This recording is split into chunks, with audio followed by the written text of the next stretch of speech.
Le damos la gloria al Padre, al Hijo y al Espíritu Santo, que nos guíe toda verdad y nos enseñará y revelará los misterios de la palabra del Señor en nuestros corazones,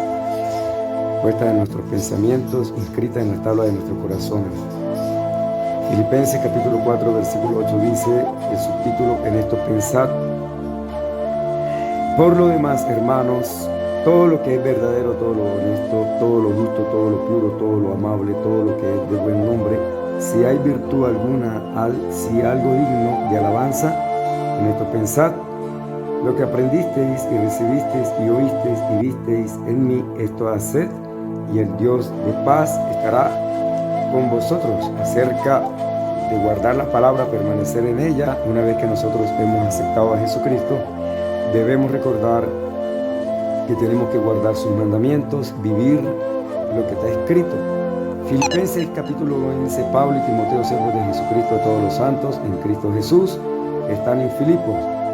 con los obispos y diáconos. Gracia y paz a vosotros de Dios nuestro Padre y del Señor Jesucristo. Dios bendiga a todas las naciones, bendiciendo al pueblo de Israel, bendiciendo las familias, las almas, el pueblo, el redil, la manada pequeña de nuestro Señor Jesucristo. Doy gracias a mi Dios siempre que me acuerdo de vosotros, siempre en todas mis oraciones, rogando con gozo por todos vosotros, por vuestra comunión en el Evangelio desde el primer día hasta ahora, estando persuadido de esto, que el que comenzó en vosotros la buena obra, la perfeccionará hasta el día de Jesucristo. Como es justo sentir esto de todos vosotros, por cuanto os tengo en el corazón y en mis prisiones, y en la defensa y confirmación del Evangelio, todos vosotros sois participantes conmigo de la gracia, porque Dios me es testigo de cómo os amo a todos vosotros con entrañable amor de Jesucristo. Y esto pido en oración, que vuestro amor abunde aún más y más en ciencia y en todo conocimiento, para que aprobéis lo mejor, a fin de que seáis sinceros e irreprensibles para el día de Cristo, llenos de frutos de justicia que son por medio de Jesucristo, para gloria y alabanza de Dios. Para mí el vivir es Cristo. Quiero que sepáis, hermanos, que las cosas que me han sucedido han redundado más bien para el progreso del Evangelio, de tal manera que mis prisiones se han hecho patentes en Cristo en todo el pretorio y a todos los demás. Y la mayoría de los hermanos, cobrando ánimo en el Señor con mis prisiones, se atreven mucho más a hablar la palabra sin temor. Algunos a la verdad predican a Cristo por envidia y contienda, pero otros de buena voluntad. Los unos anuncian a Cristo por contención, no sinceramente, pensando añadir aflicción a mis prisiones, pero los otros por amor, sabiendo que estoy puesto para la defensa del Evangelio. Que pues, que no obstante, de todas maneras, y por pretexto o por verdad, Cristo es anunciado, y en esto me gozo, y me gozaré aún, porque sé que por vuestra oración y la suministración del Espíritu de Jesucristo, esto resultará en mi liberación, conforme a mi anhelo y esperanza de que en nada seré avergonzado, antes bien con toda confianza, como siempre, ahora también será magnificado Cristo en mi cuerpo, y por vida o por muerte, porque para mí el vivir es Cristo y el morir ganancia. Mas si el vivir en la carne resulta para mí en beneficio de la obra,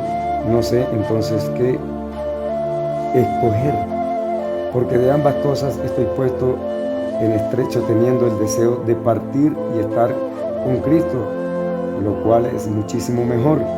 pero quedar en la carne me es más necesario por causa de vosotros, y confiado en esto, sé que quedaré, que aún permaneceré con todos vosotros para vuestro provecho y gozo de la fe, para que abunde vuestra gloria de mí en Cristo Jesús, por mi presencia otra vez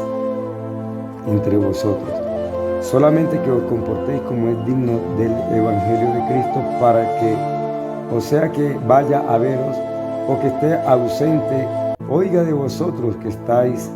firmes en un mismo espíritu, combatiendo unánimes por la fe del Evangelio, y en nada intimidados por los que se oponen, que para ellos ciertamente es indicio de perdición, mas para vosotros de salvación, y esto de Dios. Porque a vosotros os es concedido a causa de Cristo, no solo que creáis en Él, sino también que padezcáis por Él, teniendo el mismo conflicto que habéis visto en mí y ahora hay en mí. Capítulo 4, versículo 8, lo repito. Por lo demás, hermanos, todo lo que es verdadero, todo lo honesto, todo lo justo, todo lo puro, todo lo amable, todo lo que es de buen nombre, si hay virtud alguna, si algo digno de alabanza, en esto pensad. Lo que aprendisteis y recibisteis y oísteis y visteis en mí, esto haced, y el Dios de paz estará con vosotros. La palabra de Dios es lámpara a nuestros pies, lumbrera a nuestro camino. La palabra de Dios, verdad, nos guía a la verdad, porque la palabra de Dios es espíritu, el verbo escrito. Gloria a Dios, porque todo procede del Padre de las luces, en quien no hay sombra de variación. Por eso, amados y estimados hermanos, recordemos que esta carta de los Filipenses tiene en su capítulo número 1, Pablo revela su vida interior. En el capítulo número 2, elogios de Pablo para Timoteo y Epafrodito. En el capítulo 34, exhortaciones a la iglesia. Y el capítulo 4, palabras de agradecimiento, dando por entender en la carta de los Filipenses, Pablo expresa su afecto por los creyentes de Filipo y le agradece por sus dones y los anima a vivir una vida dedicada a la unidad de los cristianos, la santidad y el gozo. Pablo es el autor de esta carta, por eso acá nosotros vemos a Pablo expresando el sufrimiento, recordando que el apóstol Pablo ciertamente él nos relata a través de la lectura de la palabra inspirada por el Espíritu Santo en su testimonio como ser humano, como hombre, perseguidor de la iglesia, pero luego convertido a los pies de Jesús, un hombre preparado en la ley, pero creyendo servirle a Dios perseguía a la iglesia hasta que tuvo que tener un encuentro con nuestro Señor Jesucristo, de tal manera que Jesucristo cambió su vida en ese encuentro, y hoy Jesucristo quiere tener un encuentro con cada uno de nosotros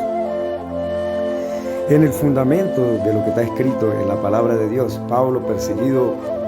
preso, encarcelado, en vituperios, azotes, vara, persecuciones, en naufragio, pero que en su carne llevaba los padecimientos de Cristo. Por eso él decía que nosotros seamos imitador de él como el de Cristo. Amén. Porque recordemos que el Evangelio, la palabra de Dios, nos enseña, en lo que acabamos de leer también, nos enseña que no solo creáis en Él, en Jesucristo, sino que también padezcáis por Él, si es que la circunstancia amerita que debamos padecer por consecuencias de la palabra de Dios. Filipenses, vemos la salutación, vemos que también el apóstol Pablo hace oración por nosotros, en aquel tiempo por ellos, pero que también sabemos que usted y yo recibimos las oraciones. También nosotros tenemos que orar los unos por los otros, porque de esta manera el Señor mandará su gloria sobre cada uno de nosotros, su luz en protección hasta el día de la perfección, en el que el Señor también nos va a llamar a su gloria postrera, recordando que estamos corriendo una carrera muy importante, que es la carrera de la fe, la carrera de la fe, la cual usted y yo tenemos que comenzar a terminar esa carrera. Como decía el apóstol Pablo en Hechos 20 y 24, pero de ninguna cosa hago caso, ni estimo preciosa mi vida para mí mismo, con tal que acabe mi carrera con gozo y el ministerio que recibí del Señor Jesús para dar testimonio del Evangelio de la gracia de Dios. Ganar el premio, correr de forma efectiva, correr con un propósito, correr hacia una meta, correr de acuerdo a las reglas, correr fielmente, correr con la libertad que Jesucristo el Señor nos ha dado para que usted y yo podamos estar siempre siendo aceptos en el amado Jesucristo el Señor. Así el apóstol Pablo nos enseña cómo vivir en Cristo, que a pesar también de los padecimientos, de sus prisiones, que abarca todo lo que Él vivió, naufragios, robos, hambre, desvelos, frío, vemos que ese ánimo, esas prisiones nunca desistieron en su corazón de dejar de seguir a Cristo, todo lo contrario, Él perseveró, porque recordando que en el libro de los Hechos, capítulo 9, Él tuvo un encuentro con el Señor Jesucristo de tal manera que su corazón y su vida ya no eran de Él, sino de Jesucristo el Señor, por lo cual Él determinó, siendo celoso, fariseo, hebreo, siendo un hombre instruido por Gamaliel, pero que tuvo que Jesús apartarlo de esa manera, hasta que Él comenzó a orar y a decir: Señor, ¿qué quiere que yo haga? Así usted y yo también debemos decirle al Señor Jesucristo: ¿qué quieres que yo haga? Disponer tu voluntad para con Dios, y que tu voluntad no te pertenezca, sino que sea para Dios, sino que se haga la voluntad del Dios Todopoderoso en Jesucristo en tu vida, para el ministerio, para el llamado,